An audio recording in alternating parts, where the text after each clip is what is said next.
a primeira estação ferroviária da cidade e ela localizava-se ao contrário do que provavelmente muitos de vocês pensam na estação de São Bento, mas sim, ela localizava-se na Rotunda da Boa Vista, era uma pequenina estação.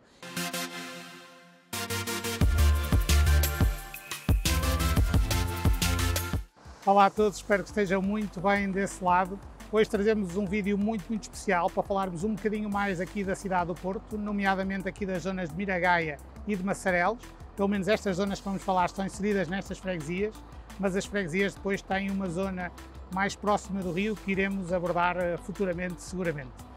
Vamos falar aqui de uma rua que não é conhecida, mas poderia ser por Joaquim Guilherme Gomes Coelho, mas sim por Rua Júlio Diniz, que era o pseudónimo de Joaquim Coelho e que foi um médico e um escritor aqui da cidade, viveu apenas 32 anos e que com essa rua que já é muito recente, a conclusão dessa rua tem menos de 100 anos, eu julgo que vocês vão perceber ao longo do vídeo como é que esta zona da cidade, que era o limite, foi crescendo desde o século XVIII até aos dias de hoje. E vamos começar a história de hoje pelos terrenos que circundam o Largo Professor Abel Salazar. Na altura tudo isto eram descampados e foi aqui que se decidiu construir o primeiro hospital da cidade. Era uma necessidade no final ou no século XVIII que existia aqui da cidade do Porto. A cidade tinha-se vindo a expandir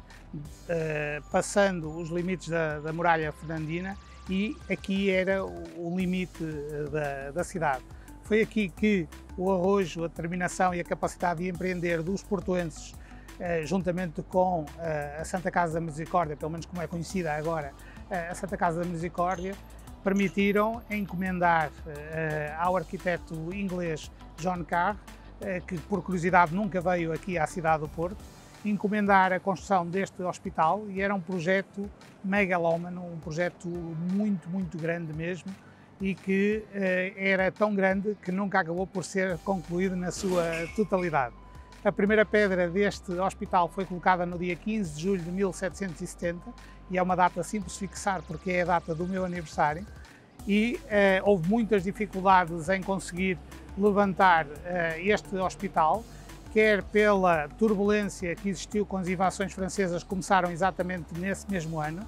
quer pela dificuldade com o terreno na implementação, porque era um terreno muito pantanoso e com muita dificuldade em termos de estabilidade das suas fundações. A construção do hospital, ou melhor, foi inaugurado, apesar de ter sido utilizado pelo menos por 150 doentes antes, mas só foi inaugurado 54 anos depois, em 1824,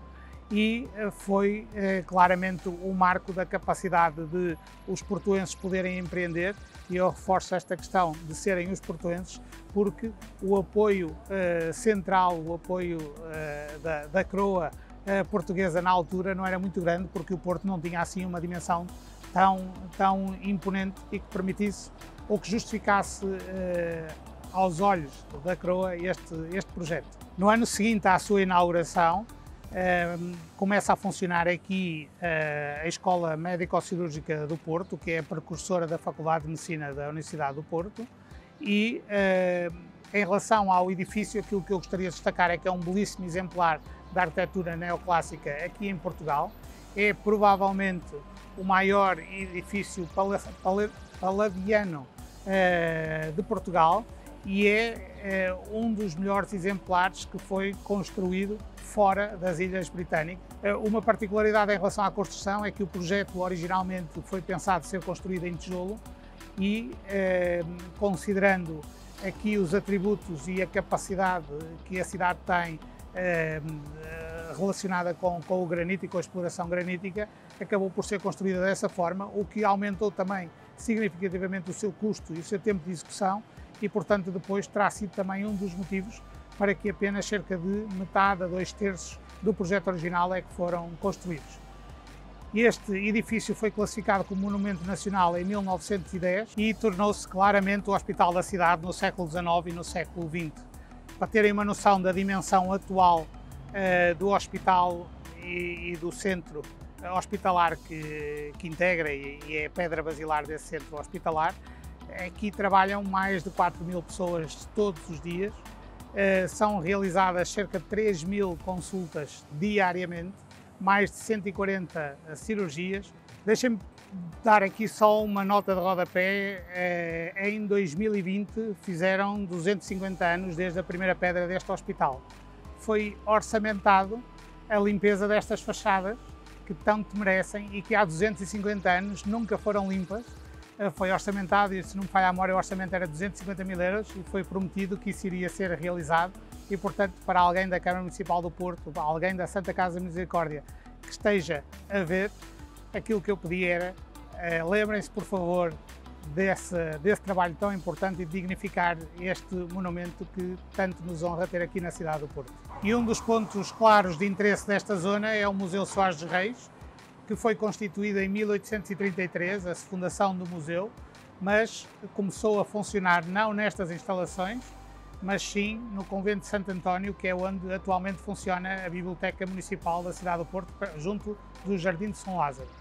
O Museu Soares dos Reis, que tem o seu nome graças a um escultor portuense e em homenagem à sua obra, e hoje em dia também acolhe muitos exemplares dessa brilhante obra de escultura. Dedica-se fundamentalmente a 3 áreas, portanto, às belas artes, à arte decorativa e à escultura. Servia para acolher os bens que foram recuperados dos conventos, ou melhor, que foram confiscados, assim é que estará mais correto, que foram confiscados aos conventos que estavam abandonados aqui na cidade do Porto, também ao convento de São Martinho de Tibães e ao convento de Santa Cruz de Coimbra. Teve um programa na altura bastante inovador de apoio à arte e ao desenvolvimento artístico e cultural aqui da cidade, porque no fundo fazia a divulgação da arte através de exposições públicas, algo que para nós hoje em dia nos parece comum, mas que na altura foi bastante inovador e fazia isto de forma trienal. Já só na altura do seu centenário, em 1932, e já com o Estado Novo, é que o Museu Soares dos Reis adquire o estatuto de Museu Nacional e 10 anos mais tarde, portanto em 1942, é que vem para estas instalações onde está hoje em dia e que na altura tiveram que sofrer uma transformação, uma adaptação, quer do ponto de vista de iluminação, quer do ponto de vista de preservação das obras de arte, para que pudesse ter essa função de museu. Falando um bocadinho do edifício, o edifício remonta já ao século XVIII, portanto foi construído, ou foi iniciada a sua construção 25 anos depois do início das obras aqui do Hospital de Santo António, que ficam mesmo ao lado. Era o Palácio dos Carrancas e foi construído para a habitação e para a fábrica da família Moraes e Castro. E chegou a altura de vos contar um pouco da história do Palácio de Cristal e desta zona que nos rodeia neste momento. Na altura, tudo isto era uma encosta, sem zonas ajardinadas e com um conjunto grande de pinheiros. Aliás, existiam 2 pinheiros bastante altos e que permitiam orientar quem navegava aqui no Douro e quem entrava na barra para navegar no Douro. E depois, no século XVI, por indicação do rei Dom João III, foi então construída uma torre militar, que era a torre que permitia auxiliar efetivamente quem navegava aqui no Douro, e deu o nome desta zona, antes do Palácio de Cristal, que era o Campo da Torre da Marca. 3 séculos depois, portanto já em 1830-35, portanto na altura do cerco do Porto, quando houve uma investida das tropas miguelistas, essa torre foi demolida e ficou aqui um campo muito grande, e foi nesse campo que uns anos mais tarde, em 1861 até 1865, que foi construído então o Palácio de Cristal, muito à semelhança do Crystal Park que surgiu em Londres, mas com a particularidade de ter muito granito, vidro e ferro, como era a panagem na altura. Foi concebido para acolher uma grande exposição internacional que foi realizada aqui no Porto e teve mais de 3.000 expositores dos principais países europeus, assim como do Brasil, do Japão e dos Estados Unidos. E foi algo que colocou Porto na rota mundial dos centros de exposições. Até que em 1933 o edifício e os respectivos jardins foram adquiridos pela Câmara Municipal do Porto e esta, a propósito do Campeonato Mundial de Hóquei em Patins, decidiu em 1951 erguer exatamente no local onde estava o Palácio o Pavilhão de Desportos, num projeto que foi encomendado ao arquiteto José Carlos Loureiro e ao engenheiro António dos Santos Soares, um grande pavilhão em betão armado e que obrigou à demolição do Palácio de Cristal no prazo muito curto de um ano e em que essa destruição causou tanto impacto na população portuense que ainda hoje este local é designado como o Palácio de Cristal, apesar dele já não existir há mais de 70 anos. Para terem uma percepção dos registros da altura da destruição, o tal órgão de tubos, que era um dos orgulhos da cidade, porque quando foi aqui montado era um dos maiores do mundo, foi destruído à martelada e, portanto, o impacto que isso trouxe na cultura e nos portuenses foi realmente muito grande. Mas vamos recuar uns anos, até 1875, para tentar explicar um bocadinho a rua que serve aqui, ou que servia o Palácio de Cristal na altura, e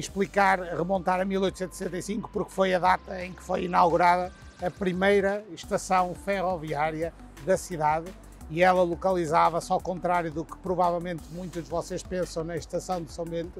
mas sim, ela localizava-se na Rotunda da Boa Vista. Era uma pequenina estação e aí confluíam as linhas que serviam o Porto, que ligavam o Porto com Guimarães, o Porto com Famalicão, o Porto com a Póvoa do Varzim. Então imaginem aqui um grande centro de exposições e lá ao fundo existir essa estação ferroviária que trazia um conjunto grande de população. Então tornou-se necessário criar um arruamento que ligasse essa estação ferroviária com o centro da cidade, e surgiu assim a Rua Júlio Diniz, já no início do século XX, portanto eu julgo que foi em 1920, alguns por esta data, e que permitiu a criação ali da Praça da Galiza e esta zona toda que hoje em dia serve, e explica também o porquê de esta rua ter uma construção tão recente. E é também por iniciativa da Misericórdia do Porto que em 1816, século XIX, se faz a ligação entre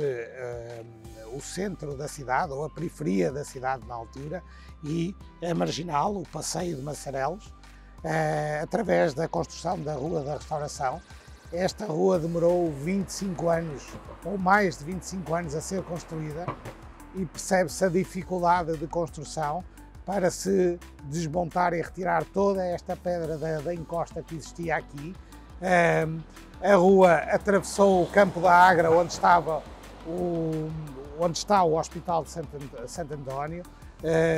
atravessou também a Quinta da Bandeirinha, que era uma zona que ocupava grande parte destes terrenos, para poder chegar lá abaixo ao Passeio de Massarelos, já depois de 1840. Em relação ao nome, só referir que, ao contrário daquilo que eu pessoalmente imaginava, o nome da Rua da Restauração não está propriamente ligado à restauração da independência em 1640, mas estará muito provavelmente ligado ao restabelecimento do governo constitucional. E para poder responder àquela pergunta que muito frequentemente me fazem, qual é o valor metro quadrado desta zona, aqui depende